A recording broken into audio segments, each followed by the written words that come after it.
friends, welcome to Kisam's Vlogs. இன்னைக்கு நாம பார்க்க போற ரெசிபி ஜிகதண்டா.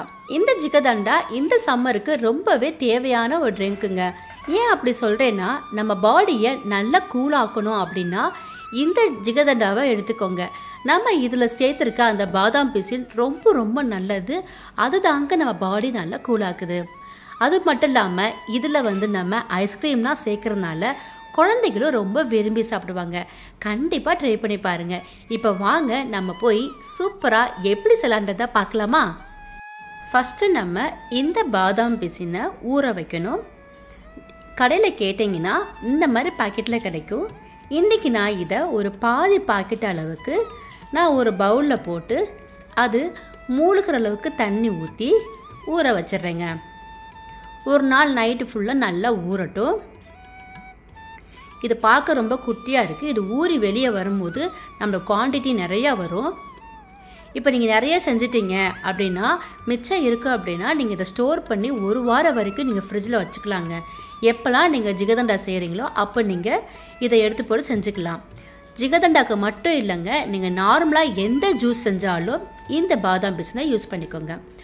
அடுத்ததாக பாருங்கள், சுகர் சிரப் செய்ய போகிறோம். 2 கப்பு சுகரு, 1/2 கப்பு தண்ணி நல்லா கொதிக்க வச்சுருங்க. கொஞ்சம் நேரத்தில் கலர் சேஞ்ச் ஆகும். அதுக்கப்புறம் ஆஃப் பண்ணிவிட்டு அதை ஓரமாக வச்சுருங்க. நல்லா சில்லுன்னு ஆயிடணுங்க. இப்போ நம்ம அடுத்ததாக இன்னொரு அடுப்பில் பார்த்திங்கன்னா நான் பாலை காய்ச்சி அதையும் ஆற வச்சு எடுத்து வச்சிடுறேன். இப்போ நம்மளுக்கு எல்லாமே ரெடி ஆயிடுச்சு. நம்மளுடைய சுகர் சிரப் பார்த்திங்களா, கலர் நல்லா சேஞ்ச் ஆகி கரெக்டான பக்குவத்தில் திக்காக நமக்கு ரெடி ஆயிடுச்சு. இது மீதம் இருந்துச்சுன்னா நீங்கள் ஃப்ரிட்ஜில் கூட ஸ்டோர் பண்ணி எடுத்து வச்சுக்கலாம். அடுத்து நம்ம பாலும் நல்லா காய்ச்சி அதுவும் நல்லா ஆறிடுச்சு.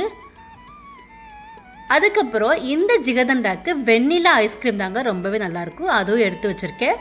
அதுக்கப்புறம் மில்க் மெய்ட் எடுத்து வச்சுக்கோங்க. அடுத்ததாக பாதாம் பிசின் நம்ம முதல் நாள் நைட்டே ஊற வச்சோம் இல்லையா, இந்த மாதிரி தாங்க நல்லா நம்மளுக்கு அப்படியே இந்த ஐஸை நல்லா மிக்ஸியில் அரைச்சா எப்படி நம்மளுக்கு புல்லுன்னு வரும் அந்த மாதிரி பார்க்கவே பார்த்தீங்களா. ஸோ இப்போ நம்ம செய்ய ஆரம்பிக்க போகிறோம்.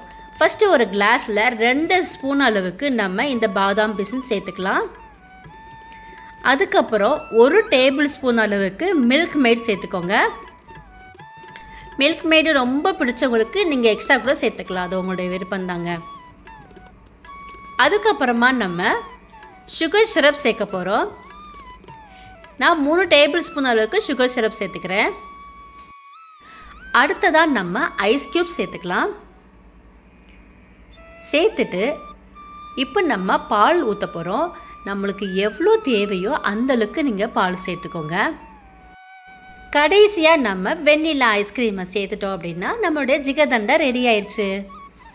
ரொம்பவே சூப்பராக டேஸ்டியாக இருக்குங்க. இதை அப்படியே ஸ்பூனில் நல்லா மிக்ஸ் பண்ணி விட்டுட்டு நீங்கள் அப்படியே ஒரு ஸ்ட்ரா போட்டு குடிச்சிங்கன்னா ரொம்ப எம்மியான ஒரு ட்ரிங்க் அப்படின்னா இந்த ஜிகதண்டா தான். கண்டிப்பாக எங்களுடைய ஜிகதண்டா ரெசிபியை நீங்கள் ட்ரை பண்ணி பாருங்கள். ட்ரை பண்ணி பார்த்துட்டு உங்களுடைய கமெண்ட்ஸை எங்களுக்கு சொல்லுங்கள். அப்படியே எங்களுடைய கிசாம் சேனலையும் சப்போர்ட் பண்ணுங்கள். லைக் பண்ணுங்கள், ஷேர் பண்ணுங்கள், சப்ஸ்கிரைப் பண்ணுங்கள். மறக்காமல் அந்த பெல் ஐக்கானையும் கிளிக் பண்ணிடுங்க. அப்போ தான் நான் போடுற எல்லா வீடியோவும் உங்களுக்கு உடனடியாக சேரும். தேங்க்ஸ் ஃபார் வாட்சிங்.